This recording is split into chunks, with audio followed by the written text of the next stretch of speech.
Brian Bowersock, the Automan here. Today we're talking about spark plug replacement and how important it is on your vehicle. If you do not replace the spark plugs on your vehicle at the recommended time and interval, you can cause damage to other items on the vehicle, specifically the old catalytic converter, which is never a component that folks want to hear about replacing. They are not cheap to replace. So today we're going to talk about how important it is truly to replace these at specific intervals. Spark plugs are wearable items, as you can see. We have a bunch of worn out ones here and a new one.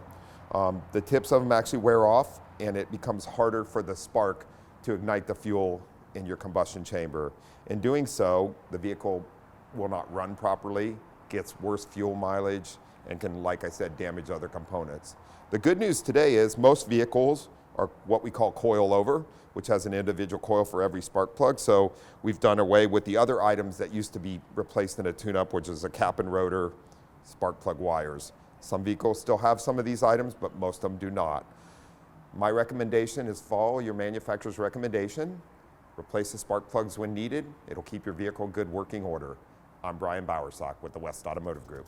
For the latest automotive news and helpful tips, watch for The Automan, Fridays on the CW San Diego, sponsored by the West Automotive Group.